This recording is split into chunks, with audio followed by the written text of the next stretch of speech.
I'm thrilled to see this crowd out here. My name is James Hall. I'm the new president and CEO of the Garden Conservancy. I think I get to say that for exactly another 6 months before I have to stop saying I'm the new head of the Garden Conservancy. We are very excited to be here in Palm Beach with so many friends and familiar faces. Several people, when I suggested that the board meeting, which was yesterday for us, moved to Palm Beach for our March meeting, said, well, why would you do that? And then we got 18 inches of snow in New York, and it all became clear why we did that. So I'm not certain that anyone ever needed a reason to come to Palm Beach, but that reinforced exactly why we were here. Of course, there's another reason why the Garden Conservancy is here. We have so many friends here, and I think that when you're interested in gardens, you go where the gardens are, and we know from having a remarkable tour of gardens here, and just last February, and also from having a great many friends in the garden club here, that if you are going to be, there's an old joke about asking a bank robber, why do you rob banks? And the response is, that's where the money is. So if you're going to learn about gardens, you have to go where the gardens are, and Palm Beach has remarkable examples thereof. One of the things that I wanted very much to do when I joined the Garden Conservancy was to talk about why gardens are important. And so I talked to the board very quickly about the idea of having a national lecture series. And they were excited about the idea because we're a national organization and we want to keep in touch with all of our friends and our members all across the United States and continue to talk about why gardens are important, why they are an undervalued and understood, if you will, or misunderstood in many cases, cultural resource. They are one of our most fragile works of art, and the Garden Conservancy is the only organization that nationally looks at garden preservation and helps people understand why gardens are important and why they are worth saving. So as soon as the board got on board with the idea of a national lecture series, I knew the first person I wanted to have speak to us was Todd Longstaffe Gowan. Now, I've known about Todd's work for many, many years, and I was fortunate enough to be on the Addingham Summer School's Royal Collections study tour 2 years ago, and Todd addressed us at Hampton Court, where he had done remarkable work restoring and recreating gardens that had been lost for many, many years. And garden preservation is it's an understatement to say it's a challenging field. And Todd has been at the forefront of that for so long. So I'm very excited to have Todd with us here today. I'm just going to tell you a few brief things about Todd and then turn over the microphone to him because I know you're here to see Todd. He's a landscape architect with an international practice based in London. He is the gardens advisor to historic royal palaces. He's the landscape advisor to the Crown Estate Paving Commission in Regent's Park, which is, the Paving Commission has an entirely different idea in the United States, but we are the anti-paving commission in Regent's Park, and he's president and founding member of the London Parks and Gardens Trust. He's taken on a range of diverse projects, both public and private, in Britain and abroad. Many of these have included elements of conservation and preservation.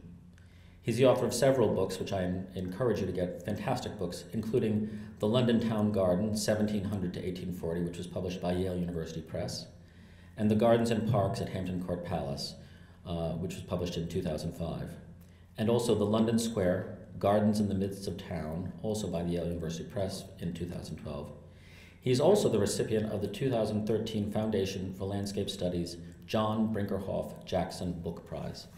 Without further ado, I'd like to introduce Todd Longstaffe Gowan and bring him to the podium. Thank you.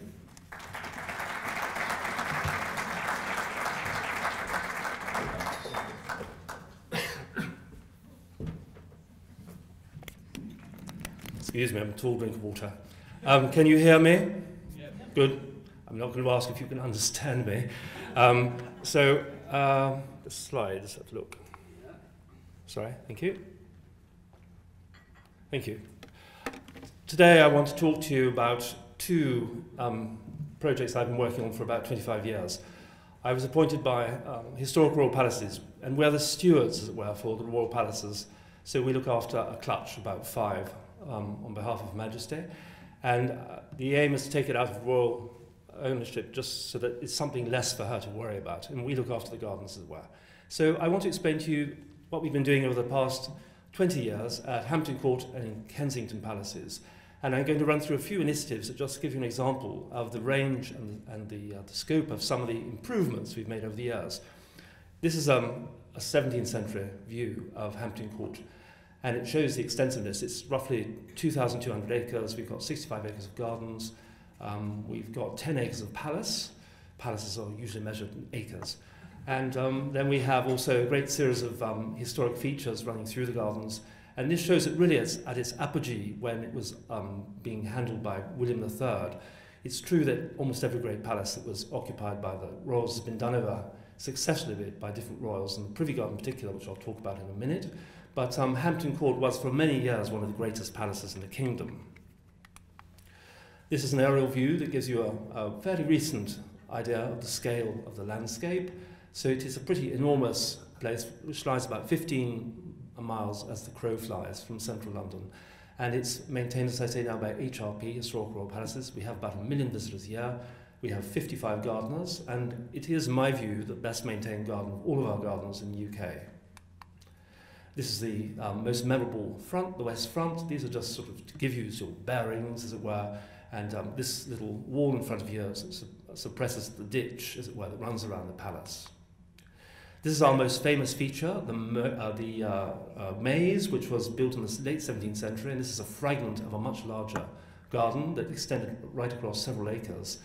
And this fragment it's replanted, I think, 3 or 4 times. So although in the same position, it's not the same plants that were put there in the 17th century, but the experience of going through the maze is still the same, and it still is the most popular place for many, many foreign, especially French school children who go there screaming every year and make the place very, very, very atmospheric.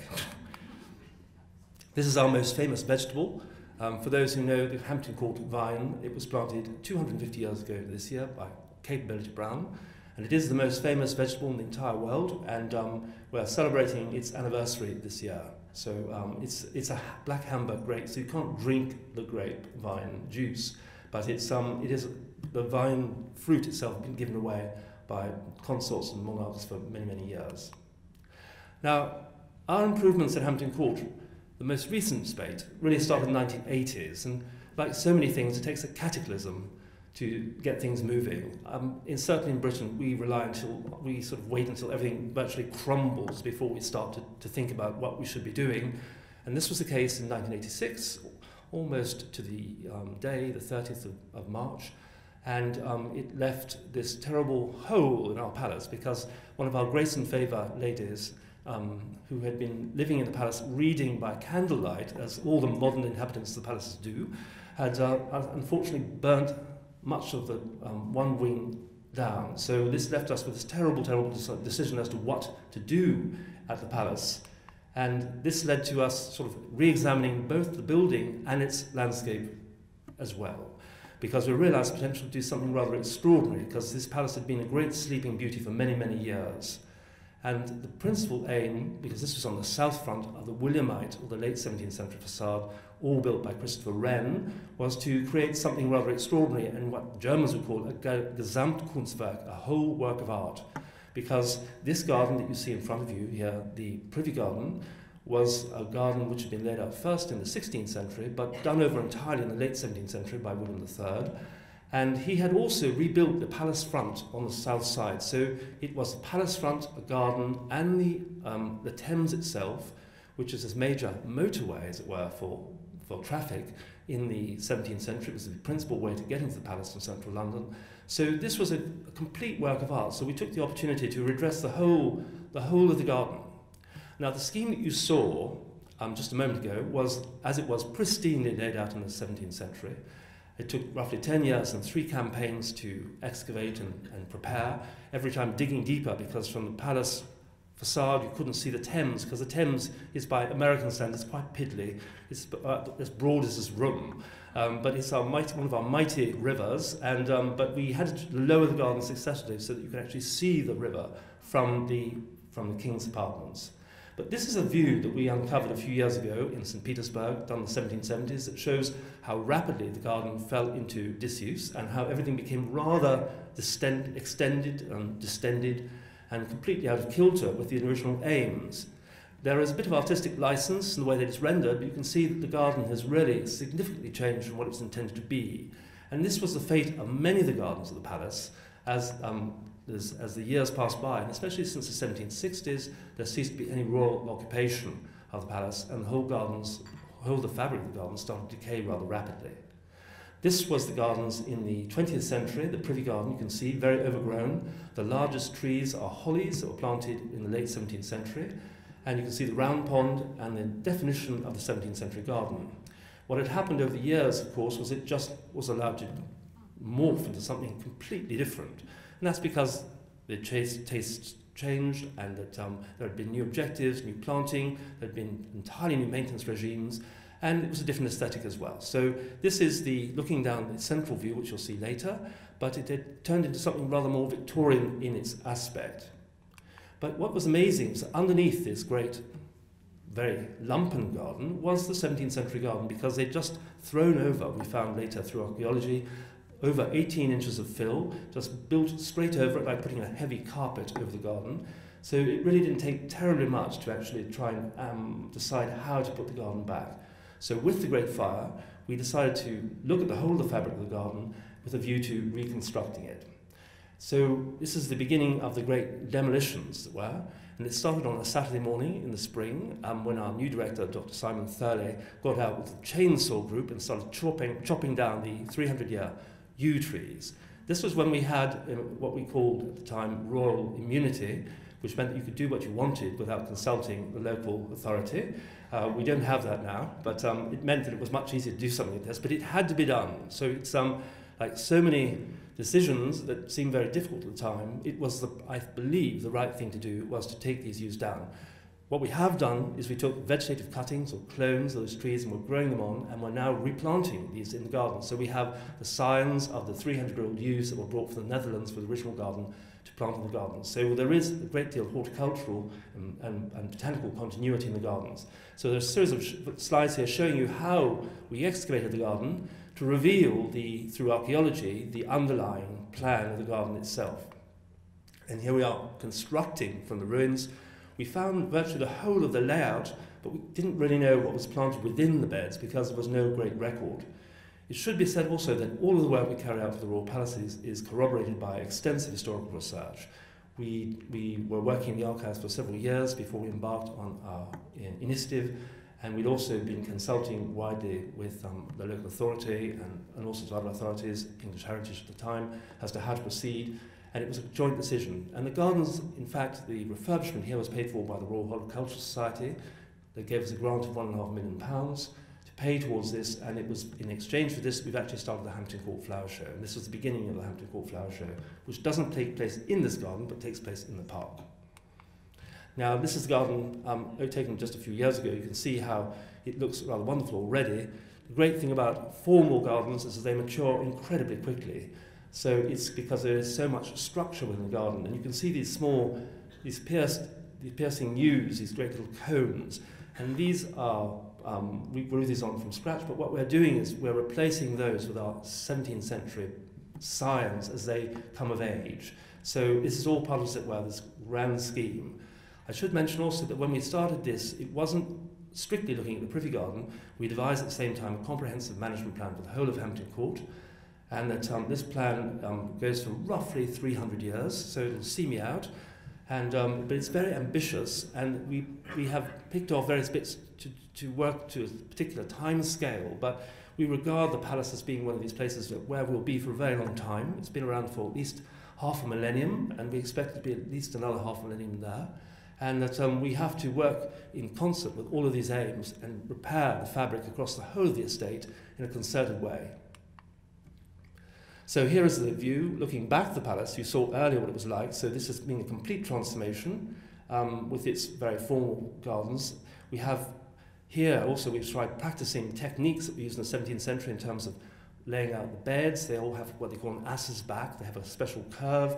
Well, the plants are cut in the way they were in the 17th century. So we have hollies and philaureas and things cut in, and junipers cut into spheres, which you would never do now, but was done in the 17th century, as well as the shapes of all the yews. So we try as much as possible to use those as basis. We also recarved the statuary that was missing in the gardens, brought back the fountain at the centre, but you can see this is now a rather spectacular arrangement where we repaired the palace at great expense and the apartments that were burnt out, as well as the garden and as well as the access to the river at the bottom. So it really is a complete work of art.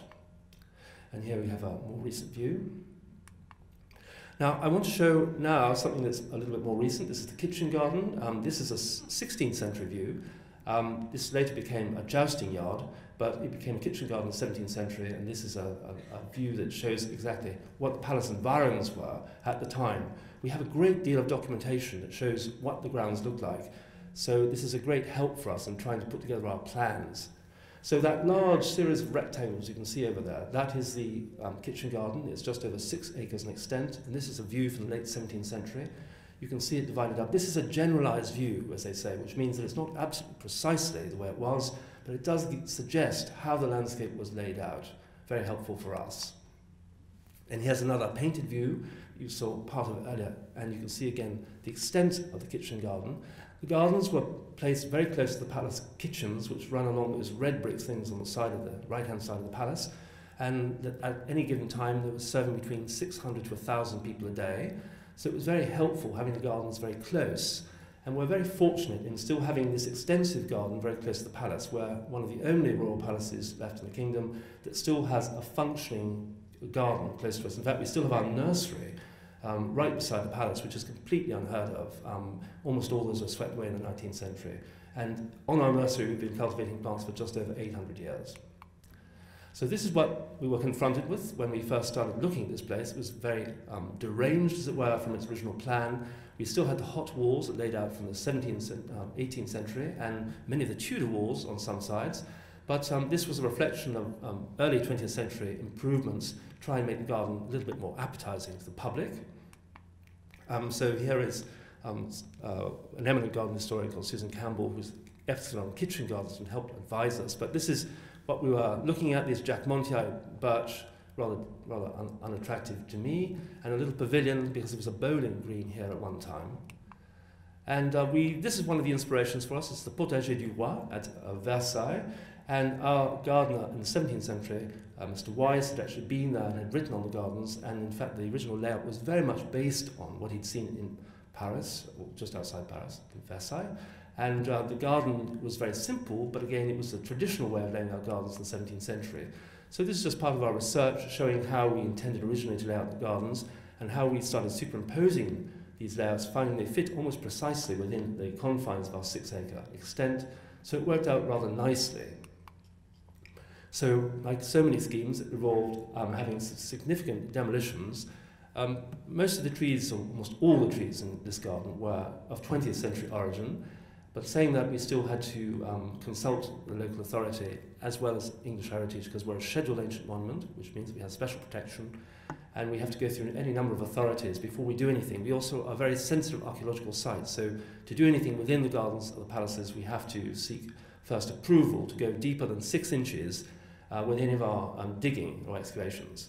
So that's the beginning of the changes. Then we started laying out our great paths, and we were again informed by the way that gardens were laid out in the 17th century in terms of these treillage on the side of the walls.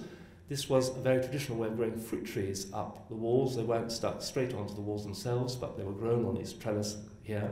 We had a series of paths that were in the same tradition as they were laid out in the 17th century. But we also had to make allowances for new use, so, and accessibility in particular, the Disabilities Discrimination Act, in terms of allowing equal access to many of the parts of the gardens that had previously been inaccessible to many of our visitors. And this is the beginning of the planting scheme. And you can see the immediacy of the gardens to the palace itself. And those chimneys you see in the distance there are the kitchen chimneys from the Tudor days. So it really does show you how important it was to have your veggies very close to the kitchens. And here are gardeners that have taken over the garden. We have a spectacular gardener, a head gardener now from the Doubleday Institute, who's very good on historic seed varieties, and she's bringing it on, and it's again grown in organic ways. We don't use chemicals, So it's a wonderful lesson for modern way of growing things and tending the plants without ruining the soil as well. And this is the garden as it looks now. So you can see how wonderful it is having, for the first time, a productive garden for us at the palace, so close to the buildings themselves.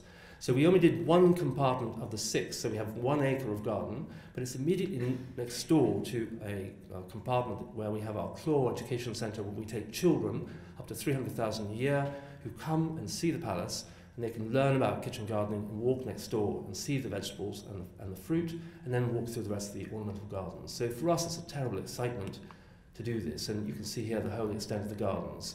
And so it was one of our long-term aims. Again, this was on our 300-year list, so it was very nice to tick another one off. There's still many more to go, but it's a great achievement for us.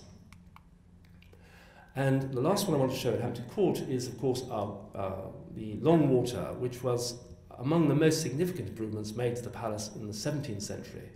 You can see the old palace before it was rebuilt by William III in the classical taste by Christopher Wren. So this was a much more informal approach, but the Queen's apartments lay right at the centre, and it was the aim of Charles II to build something worthy of his new bride, Catherine de Braganza, when he got married in 1662. So he decided, having spent his exile in France during the Commonwealth, to come back and use something French within the garden. So here we have a long water, or a canal, that's roughly 3/4 of a mile long, and it was built in the French taste along the south side of, the east side of Hampton Court. And this shows the deer in the park. It was formerly a hare coursing park, and the avenues were entirely new. And those avenues that you see here in the early 1660s and remarked upon by people like Evelyn and others as being a rather spectacular new improvement to English gardening, survived until the late 1990s. Here you get a sense that you can see the Long Water right off the palace itself with the patte d'oie, or the goose foot, as they call it. Privy Garden immediately right at the palace, but you can see what an extensive improvement it was. And it was the first of 3 spokes, these little avenues that radiate from the centre of the palace itself. So it was a major change to the way that the palace was perceived. It should be said that his father, Charles I, had started bringing water into the palace in the French manner from the early 17th century, but of course his life was cut rather short, as you know, before he completed his waterworks. So this is a view of the Long Water seen from the palace roof in the late 19th century. So you can't really see the water, but you get the clearing and these enormous trees, these limes that frame the view, looking straight the way down from the palace to the east front. It's a monumental gesture, and among the first to be made so in Britain. And here you get again the view looking from the central basin, which was laid out in the 17th century at the same time, with these monumental lime trees. Limes are what you call, I think, well, they're tilia in Latin. I think you call them lindens, exactly. So a very good tree, a very common tree in England, grown on a massive scale since the 17th century, and good for us on our sort of gritty, sandy soil at Hampton Court. So this shows the state of the avenue in the late 1900s, because you can see here that although it looked rather spectacular from looking from the palace, it was rather gap-toothed. And we had this terrible sort of problem with interplanting, and in the course of this period that we had been considering this, we had decided that through lots of scientific research and work by various organisations, including the National Trust, that there was really no hope in trying to gap up the avenue, i.e. filling the holes with trees, because they weren't the same species of lime, they weren't placed in the right positions, and we ended up with a bit of a dog's dinner, as it were. So we decided the best possible way was to really clear fell the avenue, and this was a very mature decision. As I've told you, we take our time at the Royal Palaces. We've been discussing replanting the avenue since 1851, and we finally bit the bullet in 1986. Here we are removing some of these lime trees, and so some of them were massive, and I'm sure some of you might think this is awful vandalism, but one has to bite the bullet and just be very aggressive sometimes in thinking that if you are to make improvements, you really have to do something very significant. Limes, happily, for us, don't have the rich habitat that oak trees do, so were these oak trees, it might have been a different thing, but limes don't do that. Also, we had 17 limes from the 17th century, that survived. All of the rest have been planted between the mid to late 19th and the early 20th century, so most of the trees were, in terms of our stock, quite modern. But it was a dramatic gesture, but it provided us with an opportunity to replant the avenue in the way it should have been done, and it was done in the 1660s. We had a drawing, we had a survey, and we had also many other bits of documentation that suggested exactly how it should be done. So by clearing the trees, we were actually able to replant the trees in the original tree pits, and they were all measured, and we found things that were so extraordinary because we hadn't realized before. When we did all the research, we found, after having cleared this, that they obviously started planting at both ends, because by the time you got to the centre, the trees were unevenly spaced. There was a gap that was smaller. So you can imagine two rival football teams meeting the centre. So it did show us interesting points about how landscapes were formed in the 17th century as well. It allowed us to straighten the canal, improve the planting, and the result has been rather dramatic. Here we are with the cages to protect the trees from a herd of 300 deer, and the trees going in. And these are our giant, these are our yew trees in the back here. These were as small as the ones you saw in the Privy Garden, but this is what happens if you don't prune a yew tree for just over 300 years. And here are the trees going in, and extraordinarily are. We planted over 520, and we've now replanted 2 of our 5 avenues. And the aim is, over the next 50 years, to replant 2 more avenues. And we're growing on trees that are the same species that were planted in the 17th century at Hampton Court, and they're all clones, and so they're grown on their own roots. They're not hybrid. They're not sort of stuck onto these things. They're actually the real 17th century trees called Königslick, a special variety grown especially for Hampton Court, brought in by William III, and those are being grown on with a view to planting them in the gardens at a later date. So this is the effect now. You can see already, after just a few years, these trees have made an immense difference the way we perceive the palace. And for those who were terrified when they first came and saw these little trees from the palace, I say, you're so lucky to see a view that was last seen by Pepys and Charles II in the 17th century, because you really have to try and frame it in a very positive manner. And we did make a change, and that was, I mean, I think like all the things we do at the palace, we do accommodate some sort of change, because we have to realise that the circumstances have changed and the expectations of people, and we also make modifications the way we see these gardens, because gardens are ever changing. So we did create a series of jets to mark the Queen's Jubilee. At the end, there are 5 big jets, and those come up on a regular basis. I think once an hour they play, and they do animate the end of the vista. You can see the palace at the end. Now, I'm switching palaces to more dramatic changes we've made at Kensington, and this was a project we'd had in mind for quite a long time, and it was only with the death of Princess Margaret in the 1990s that we actually were enabled to think about how to treat the whole of the estate in a more coherent way. It had been very much neglected, and it really was a stupendous opportunity to do something extraordinary at one of our great palaces. Kensington was built in started in the early 17th century, and first as a villa, and then bought in 1689 by William and Mary with a view to creating a palace on this site. For them it was very appetizing, because whereas before it had a long narrow plot that stretched north-south, it abutted onto a great royal park, Hyde Park, now split into 2, Kensington Gardens and Hyde Park. And they realized that by buying this place, they could pull down the house and make a rather grand palace that faced east-west and have their view extend right across Hyde Park, and that's exactly what it did. So this shows you the extent of the palace. It's on the left-hand side, and Kensington Gardens, which still has much of its 17th century layout, but was for very many years disconnected entirely from the palace. And you can see there how there's very dense plantings before we began our improvements. So you had this great garden created in the 1720s of roughly 300 acres that had been substantially sort of compromised over the centuries. Now this is, I like this image because these were people who were obviously so embarrassed to be found in front of Kensington Palace and not even knowing how to find their way. So this is the state we found it in the late 1990s. This statue had been put up by to honour the birthday of Queen Victoria in the late 1880s, and it was carved by her daughter, Princess Louise, and it was set off on what we call in England a lay-by. For those who've been in Scotland, you may know that you occasionally go down a single-track road, and you'll see another car approaching about a mile away, and you pull over very kindly and let the other car pass. Well, this was a lay-by for dust carts, taking the rubbish away. There were 2 bins, and then you had this funny little arrangement here. It was pretty awful. And then we had a great security railing that was put up here in the 1980s when Prince and Princess of Wales, Diana and Charles, moved in to keep the paparazzi at bay. So the whole thing was really in quite a state. So we decided that this was an opportunity that presented itself so rarely, it'd been roughly 250 years, that we could actually do something in a more positive way. So this was the approach to the entrance. For those who'd never seen the palace, it was incredibly difficult to find. I compared it to a royal lunatic asylum because you could hardly, you saw this great, very plain building, but very nice thing, hidden behind these railings with these tiny little finger pointers sort of saying, you know, palace entrance. And this was the entrance. Right on the back, you'd be excused for thinking you were a servant coming in this way.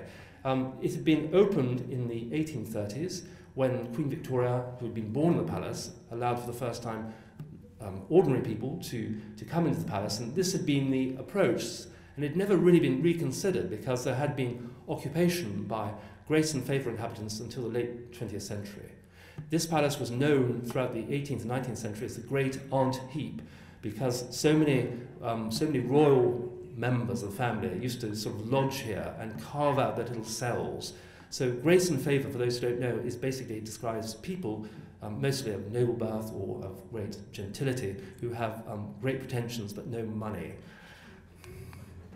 This is a wonderful view from the earliest view we have of Kensington Palace from the southeast, showing the park beside it before it turned into gardens, but you get a sense of the palace itself looming over the landscape. There had been a big wall along what was called the Broad Walk, and this extended right across the park, enclosing the house when it was a villa, and it was the aim of William and Mary to open it up, and you can see just right here, there's what they call a clairvoyer, which was a screen, and this was the first attempt to open up a view into the gardens itself. This wall was completely demolished with a view to greater views over the landscape. So this is the Broad Walk on the right-hand side, going north-south from Kensington High Street at the bottom to Bayswater Road in the north. And these were the original gardens laid out for William and Mary, very much in a Dutch taste. And you can see the emphasis was really north-south. So it didn't take advantage of the great vistas, but it was the aim from the very beginning, because of course William and Mary had done work at Hampton Court. Their aim was to expand the gardens across the big landscape to the right. It should be said too, what's important about this site is there is a drop in topography from the top in Bayswater to the bottom of roughly 17 metres or 55 feet. So there is a series of opportunities that are offered by this change in terrain. These are the first gardens built as well on the north side, and these wonderful wilderness walks. These were the most celebrated at their time and the most innovative gardens of Britain when they were finished in about 1710. These were called wilderness, but they're basically large, densely planted plantations with little paths slithering through them, sort of intestinal windings. And I'll show you these because these were an important point when we came to refurbish our gardens. This is the pivotal plan that shows really how the landscape was laid out from the 1720s. This was Queen Caroline, consort of George II, working in concert with Charles Bridgman, the landscape improver. And this plan now in California shows exactly how the layout was arranged. So you get the palace on the left-hand side, you get the round pond in that very British way. It's not round at all, but it's supposed to be round. Then you get the feathers and the great bow, and see the pool there, the round pond. That's actually dammed. You actually had to make this great earthwork to hold it all up. Hundreds and hundreds of thousands of cubic yards of soil were moved to create these flat places upon which to build this formal garden. But this geometry of paths still survives, and it's important when we were considering how to do our garden over, how we should try and link up with the 17th century and 18th century gardens. Here we have an early view from the mid-17th century, mid-18th century, showing exactly how these modern improvements looked.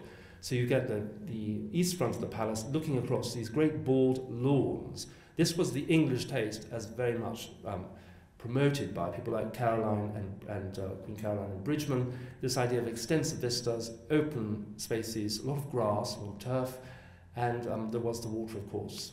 But very simple, you can see. So all of the formal gardens have been completely swept away because they were considered to be very un-English and a little bit too fussy for the English taste. So those gardens would have lay on the south side of the palace here. Now, what's interesting too is you'll notice as we look at the palace views now, the original one showed it looking straight on. Here we have an oblique view. That means you get both sides of the palace. This is really represents a new way of looking at the palace in terms of the landscape. The palace became an incident and much more picturesquely settled in the landscape. So a series of views from the 18th century show how this place was actually much more relaxed in its terms to the way it connected to the landscape. Here we have early tourists, maybe Americans, coming to Kensington, and this was approaching on the north side. There's our great orangery, which you'll see in a minute. But tourism was very much part of the palace from at least the 1830s onwards, and the gardens have been open to the public since the late 19th century. Here again you get a sense of what the palace looked like, the gardens being sort of reinvigorated. This is the late 19th century, more planting taking place close to the palace. These funny earthworks you get here are in fact residue of the 17th century and 18th century earthworks that we respected as well when we did our new improvements to the landscape. And this shows the statue of William III, and this is in fact where the great gates are now. Those who know the Diana gates, they are more or less where these two chaps are standing right here in the Dial Walk. And it shows you how relaxed the atmosphere was and how the palace really just sat on a great greensward on the side of the park. There was no great formal approach. And here we had sheep grazing as late as the 1960s. We still had sheep driven in down the Bayswater Road and grazed in front of the palace. I'd very much like to continue this tradition. These are the famous gates, and here we have very young Duke of Cambridge and his brother, soon to be the Duke of Sussex and Prince Charles, standing in front of the gates with all these great floral tributes to the late Princess of Wales. That was something, of course, that was very important, as you'll see when we developed the gardens, because they were the most iconographically important part, and the ones that everyone associates with Kensington Palace. You just mention the name and everyone thinks of Diana and the gates. This is our great orangery, laid out from 1705, and this shows it when it was in terrible disuse. And this was really the beginning. It was recognising this building was imminently going to collapse, that led to a series of improvements in the late 19th century. It was being used as a nursery for the whole of the royal parks, and this shows when it had cold frames in front of it. It really was, I mean, thanks to America, that we started thinking about how to improve the gardens, because it was in the early 20th century at the Great Exposition in Chicago, St. Louis, pardon me, where we decided that we would participate, and it was the idea of Edward VII, then a prince, Prince Edward, that we should build something akin to the to the Kensington Palace orangery at the fair. So in true American style, it became 4 times as large and much grander, but it was intended to be our little orangery at Kensington. And also what it did very cleverly was they built this rather spectacular Dutch-style garden around it, much more in the taste of Hampton Court from the 17th century than Kensington.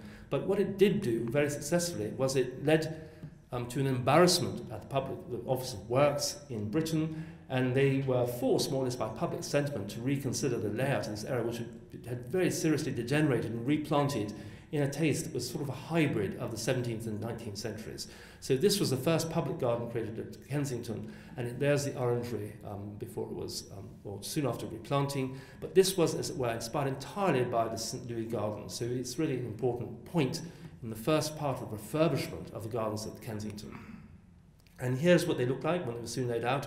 This is an imitation of the Sunken Pond garden at Hampton Court, but this became the basis for one of our gardens also at Kensington. Now this is the garden as it was slightly overgrown. You saw the little walks around it. Everything has a tendency to get overgrown, and especially after the Second World War we had far too many trees being planted, and of course many things weren't tended during the war, so things tended to go a little bit awry, and this was one of the walks that went around the outside of our gardens. So this is what it looks like now, having pruned it all back. This was, in fact, you saw it before, it was very overgrown. There used to be branches coming right over the top, and it was said, there are 2 conflicting stories. One was that they chopped the top off because we had a gale in 1987, became dangerous, and the other was said that some members of the royal family, used to see a naked man running through the gardens. So I'm not sure whether it was to get a better view of him or whether it was to discourage him from doing such things. But one way or the other came down, and we've kept here our lime trees planted in 1906 or 7, and we've pollarded them, cut them right to the ground, and they've all sprouted up from the bottoms. And this catenary shape of the arches is exactly the way the arches were in the late 1910s. We know because the trees were still growing in the slopes, we knew exactly what the angle was. We put these back. We've made openings to open up into our new garden as well. And here it is here. So this is the palace as we found it in just about 2000. And this is the beginning of our refurbishment. This is, again, one of the decisions was to enhance the gardens. We really had to do something very dramatic. We had proposed to take 60 trees down in front of the palace, most of which were planted in the 20th century, but a few of these very large lime trees, probably around 1900. This had all been planted with a view to creating privacy for the grace and favour inhabitants. So they really weren't working in concert with any of the aims of any of the great, what we would call, improvements to the landscape. It was more about making something completely different that didn't really jive with any of the layout of the gardens, and lots of this pampas grass in the bottom. It was all very unsatisfactory. So after many machinations and planning problems, because we had a lot of opposition from the tree officer. I don't think you have tree officers here, but every borough or every sort of council in Britain has a tree officer whose sole responsibility in life is to make sure that you don't touch anything larger than 10 centimetres in girth without his permission or her permission. So we had to battle, because we'd lost our royal immunity, as to taking these trees down. So this was a very momentous occasion for us. It took roughly 2.5 years to get permission to do this, and there was a special and extraordinary planning meeting when we were allowed to do this, insofar as they thought that the benefits outweighed the disadvantages in doing this. But it did make a great transformation. And before we change the slide, I want to show you a squirrel falling out of the tree. Sadly, an American squirrel. We have far too many of them, grey. Now here you get a sense of how we took down all these trees. And so the corpses of the trees lie here, and this is remains of the early 20th century garden. When we decided to recast the gardens, it was a very measured approach. It had been a competition, although I'm the gardens advisor of the palaces. I still had to throw my hat in the ring, like everyone else, because it was a public competition, and because the value of the contract was so large that it required that there should be a transparent way of approaching this. So I had done about 4 years' research on the gardens and thought that we should be very bold and look back to the 18th century to guide us in our ways of looking at this. And it really was opening up the landscape, as I showed earlier on, rather than trying to focus on a very narrow view into the landscape. So in a way, I kind of rewrote the competition brief and said that they should be much bolder, and they'll get much better value for their money in trying to be much more creative, and to look back with a view to actually using the principles set out in the 18th century to guide the principles of the 20th century and 21st century. And that's what we did. So here again you get a view of how we've been able to open this up, and it was the first time in almost 60 years the palace had been visible from the outside. And far from people declaiming the fact we chopped the trees down, we only had one complaint in the end. Everyone else, in fact, many people came and applauded the trees coming down. So it shows you how misinformed tree officers can sometimes be.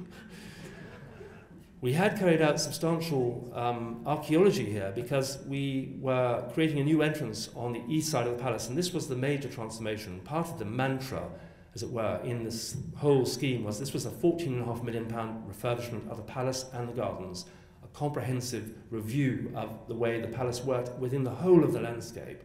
So it meant that we had an opportunity to create a new entrance. So we made a new public entrance on the east side of the palace, addressing the Broad Walk, because we realised that in the many years the gardens have been open to the public, the Broad Walk, which I showed you earlier, has 8 million people walking down it every year. We were getting just about 200,000 people. And now, since the gardens have been finished, we have over 1 million people in the gardens, and we have roughly 500,000 people using the palace. So it really has made an enormous transformation by making the public access more approachable. And we hoped also that we made the access much more beautiful.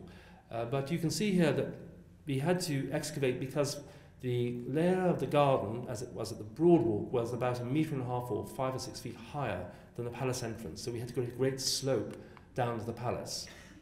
In the course of doing this, we had done a lot of research, but there are always surprises, and we had to do what they call rescue archaeology in the course of our work. And this shows some of the 17th century landscape fabric that was found. It slowed the work down a bit, but rescue archaeology by its nature means you record it and destroy it. But it formed a very important record in determining how the gardens were laid out earlier than the gardens in the 18th century, but very important in helping us with the narrative. So this is what it was like looking out of the palace in the 1990s. And this is a little bit later when they decided, before we started improving, they started sort of working around the edges, and they recast this part of the garden without actually thinking about the whole of the landscape. So what we've been able to do, you can see that nothing lines up. There's a statue of Victoria, which should be at the centre of the gardens. We had a bothy, or an entire sort of gardener's workshop, as well as a car park in the middle of the gardens over here that had sort of erupted mysteriously in the 20th century. So all those things had to be chucked out. And we had the railings cutting this off, and then there was a sort of no man's land where people were likely to be shot if they came across the gardens because of the royal occupation. And this is now the approach to the palace. So you can see it's a radical transformation. But saying that, the layout and the sort of forms, the paths, and the other things are all based on 18th century principles. So this sort of ziggurat-y sort of shape you see here that lines up with the round pond is based on a bridge-manic plan from the 1720s, and the topiary is again working with the royal family. Prince Charles was quite keen we should have some topiaries. We put the topiary to animate the lawns. We've kept all the great earthworks that date from the 17th and 18th century. We've created a much more a larger landing pad in front of the palace. So it is a very dramatic change. And here again you get a sense of looking off the roof you saw before. Here you get this wonderful connection. We've actually moved that central runway, which is, I didn't like it, in the middle of that was put there in the 50s. So we've moved that off, and we have two side paths now, so it's just grass across the front connecting you to the water, and so it's much less central. But now we have people, actually, it used to be that the deck chairs were placed on that lawn looking the other way because you couldn't see the palace, and it's led to an entire change in the approach so that now people put their chairs and look towards the palace. And now we've recovered our views to our 300-acre landscape. This is our Sunken Garden as we replanted it in the 2000s. Very successful, planting it using our schemes from the late 1920s. Here again you get a sense of the floral parts of the garden. And here is a view looking back to the palace. So this is the new approach from the east. And you'll see we put very modest fences. We took down those very unsympathetic railings, and we put this very simple 5-bar fencing that you find all over the country in countryside. And we also created a basin around the statue of the Queen because she was very often vandalised. People putting things like traffic cones on her head and snapping her sceptre off and things like this. So this has stopped this, and I tell people that we stocked the water with piranhas and crocodiles. So we haven't had any problems since then. So here it's always very gratifying seeing your garden on Google Earth. So here we have the round pond, and you can see the connection that we've created now with the gardens. So it really has made the gardens much more accessible and redressed the place that we are now so easily connected to this greater landscape. So it really has helped. Also, the Royal Parks, our sister organisation, also they've gone about and replanted lots of the 18th century, these are called the feathers around here, and it's leading to a great number of other improvements across the whole landscape. So it's really galvanised a series of major improvements. We looked at new gardens, and this is an ecological approach to one aspect of a garden. We had one quarter where there wasn't any remains of the early garden. We decided to make this a wildflower meadow. And it is a very successful place. We mow this, we mow paths through here, and then we bring in dray horses in the autumn to cut the grass, and we get school groups coming to look at this, so it's all part of the education. And I'm hopeful that we're soon going to introduce sheep into the gardens as well, just to be able to show children again what it's like having beasts in the landscape. Here you can see the nature of how dramatic these transformations were. This is taking away a lot of the soil to make this area, which I'm going to show you now, which is immediately close to the palace, called the Wiggly Walk, which is, in my view, my favourite part of the garden. This is, we had to create a disabled ramp because the landscape rises, the garden rises roughly 11 feet from the palace entrance to the orangery.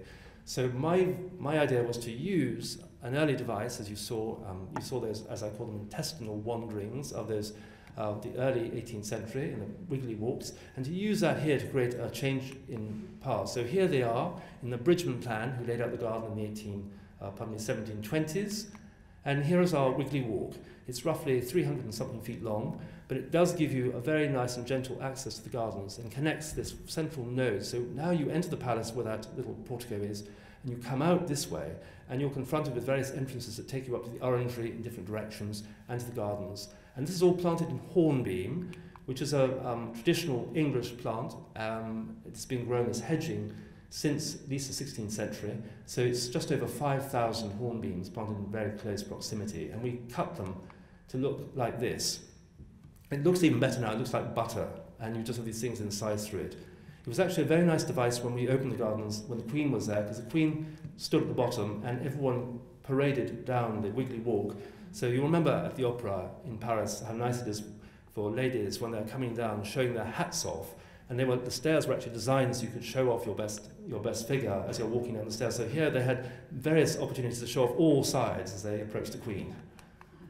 And here's a hoodie in our garden, but you get the sense of this wonderful, as it were, expanse of green and not quite knowing where you're going. And here I am with my boss, who's modestly hiding her face. And this was on the opening day in 2012, and it was very nice. She came to the palace, and we had limited time to show her around, and she came up to the Queen Victoria's apartments, where we're standing here and looking over the gardens. And I remember saying to her, "Your Majesty will remember that prior to this moment you could hardly see out the window because the view was so obstructed with trees and shrubs and fences," to which she responded, "I've never been in this room in my life." But there we go. She had in fact been there, she had known the place when she'd been there in the 60s. She'd taken part of her honeymoon there, I think. And, but she obviously made a very clear insight. And here is the Prince. You can see here looking out the window. And he's always known for a bon mot. And he said, "Well, at least you can't see any of those bloody high-rises." So, which is not entirely true, because we were fortunate in the day that we had. It was a very bright sunny day, but there was a mist on the horizon, so you couldn't see the Hilton Hotel. Now, I'm going to conclude with this one last improvement, which is taking place. So for those who come to Hampton Court, or Kensington in particular, in the near future, you'll see this all taking place, because this is our next phase of our series of improvements, which will take place over the next 20 years. This is the Orangey Garden. You can see the building right there. You've seen it in various incarnations. And this is what it would look like in the 1920s. So smallish, topiarized bays and hollies. And here they are just a few years ago, completely overgrown. Looks a bit like Alice in Wonderland. Nice as they are, they really block the views to the orangery. So we've been thinking for a long time how to improve this, and of course we decided that they should all come down. We tried to move them, but it wasn't worthwhile because they wouldn't transplant, and we looked into every conceivable way of trying to save the trees, but it wasn't possible. So we decided that we would consult widely, and we put forward various proposals to the public and to the royal household, etc. We generally consult with upwards of sort of 40 or 50 authorities when we do any work at royal palaces, so everything takes immensely long time. But we finally got there after several years, and we've decided that the only way is to say take them down, and here they are just taken down just about 3 or 4 weeks ago. So we finally decided to act on our instinct, and you can see how now this great orangery, which is still among the greatest orangeries in the country, has been liberated, and how its view is now open to the south and to the gardens, which was always the intention of this garden in front of it ever since it was built in the late 17th, early 18th century. So it really does, this is my little sketch I showed as to how it might look and how we intend to put it back. And here is a view showing what it was like when the yews the hollies and the bays were there. And here you get a sense now, having taken those down, how it opens up. And this was a campaign again, typical, that was begun in 1890. So again, another mature decision we've taken at Hampton Court, Kensington Palace. So we're speeding up. This decision's only taken just over 110 years. And then I leave you this image. This is the palace as it is today. So it's, as I said, a very well-frequented place, and we're still very much so in the throes of our improvements. And that, even though I've been there for only just 25 years, we have, as I say, a long-term view, and I hope to stay there many more years, but there are many things that I remember having said in my initial interview I'd like to see take place, still, or at least about 50 to 100 years in the future. Thanks very much.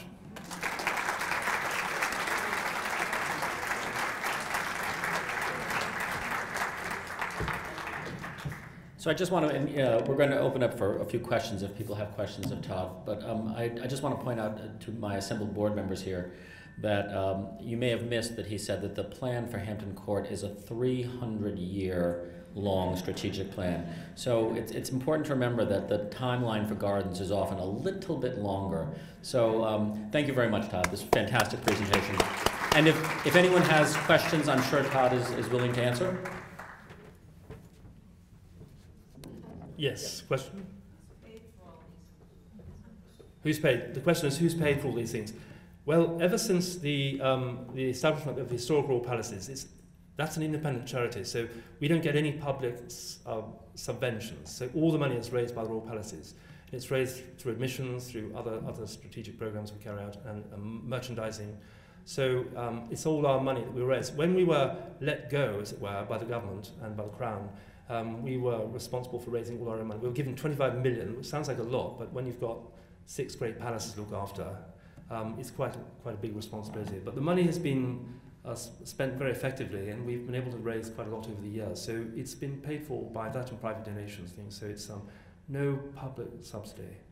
But I was saying that we've done things reasonably inexpensively. I know it sounds crazy, but the garden at Kensington was £1.2 million.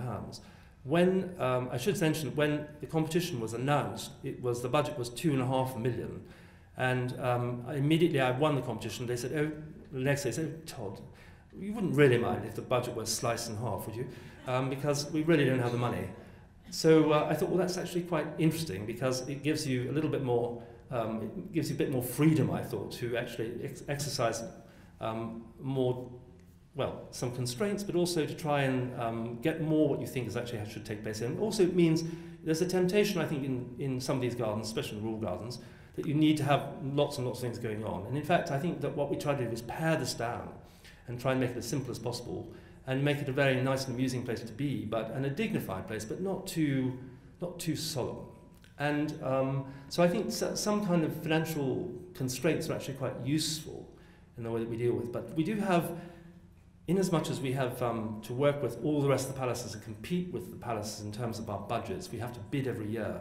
We have to make sure that we can actually do things, especially some of these projects that take 10, 15 years to plan. We have to make sure that we have sufficient cash flow to do that, like replanting avenues and things. We need a commitment from HRP to actually give us the money over that period of time. So there's a lot of negotiating in terms of the budgets, but it's all part of a day's work. And when we did this here, this garden was finished. It was described by the then director of the Royal Collection as Versailles on a shoestring. Yes? Could you talk about the Diana Gates? When were they installed? And Yes. why were they installed? Yes, the question is the Diana Gates. The Diana Gates are actually possibly Spanish in origin and were bought from Crowther's, which is sort of antiquarian sort of relic shop, a place we buy old bits of stone and metal, very grand. And they were bought there sometime in the 20th century, and they were placed on the northeast side of the palace. And they were moved when it was decided there should be railings should be erected around the palace in the 1980s as a security measure to protect the palace from the paparazzi. They then were moved and placed where they are at the bottom of the walk on the south side of the palace, and they were recast at the time as well. So lots of gold, as I call them, twiddly bits, were added under the instructions of a fellow who worked then for English Heritage.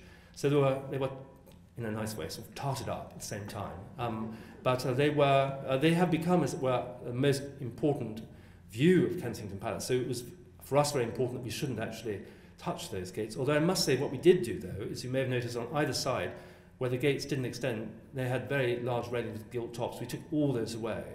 And those were all, that belonged to the Home Office. So we were able to get those away. That took 2.5 years to negotiate, the removal of the railings. But so they are kind of a late thing, because before that it was just a simple 5-bar gate like you find in a farm field. But I should say the important thing too is that we were very fortunate in our timing, because we started this work in 2008, finished 2012, and it was only 3/4 of the way through that it was decided that Cambridge's, William and Kate, would actually move into the palace. Had they announced their plans prior to this, we wouldn't have been able to take down the railings because of the security. And in fact, the Home Office suggested that we should throw them back up. But we fought vigorously because there had been a lot of lottery money coming from the public, as it were, through the lottery, for the regeneration of the gardens. So we were actually able to argue that they shouldn't go back. And the new railings have gone back, but they're very much closer to the garden apartment 1A, which is Princess Margaret's garden on west side of the gardens. So long answer, but very interesting point, because it's really, because railings and gates are all very much part of the palace approach, and our aim really was to try, when we reconnected, was to make that as inconspicuous as possible, because we really wanted the landscape to flow and not to have big railings in the way. And for instance, why I put the basin around the statue of Queen Victoria was not only to protect the statue, but it meant that when you stood at the palace at the bottom and you looked up the slope, for the first time since the statue was put up in the late 19th century, it didn't have railings around it, because even then there were railings to protect it. So it meant that the statue sat more or less like Louis XIV in Versailles, with no railings around it. So when we close the gates, when the park is still open, there's no railing in the way. So it does create a more open access as well, so visually. So it was really an important thing, the way we dealt with the landscape. Yes? One more, thanks. You've talked about 2 of the 5. While this is all going on, what's happening with the other 3 of the 5? Oh dear, well, palaces. There's lots going on. Well, there are actually 6, because we have, some palaces don't have much in terms of what we can do. I mean, the banqueting house at Whitehall is a palace. It's the remains of Whitehall, of course. And we have a car park there, so we can't do very much. But the Tower of London, where we have very long-standing plans, but it's a very difficult place to work, because it's the most, of our 5 palaces, only Kensington has royal occupation, but the Tower has a constable and all sorts of other sort of retired military people who are incredibly conservative. And also, because the Tower makes money, hand over fist, because of the crown jewels, you know, it's, frankly, as they say, if it ain't broke, why mend it? So there's a great deal of conservatism there. I would really like, in terms of what we do at the Tower, is to make it, to go back to some of those vernacular gardens, because for those who don't know, it is a wonderful precinct, middle of London. It is really the oldest colonised area of town. And really, there are 30 people who live there full time. So it's a little community that's been there since at least Longchamp digging his ditch in 999. So it's really interesting that there's continuous occupation in this little precinct in the middle of town. So I think that we should go back to putting back the little gardens and getting rid of all the car parking and trying to make it much less like a historic monument where it's all shaved grass. So, but that's, I'm afraid, a long way in the long grass. And then we have Kew, where we have done the kitchen garden over recently. It's very small. The George III kitchen garden, which is very pretty, and that's quite nice. And then there's also, we're doing some work at Hillsborough Castle in Northern Ireland. I'm not working there. We have another team that's working there, and that's very actively being rolled out in collaboration with the Prince of Wales. So those initiatives, and we're also starting a new initiative at Kew, which is around the pagoda. We're refurbishing the pagoda, and we're creating a small garden around the base. So we're operating on all cylinders, they say. Thank you, Todd. Thank you.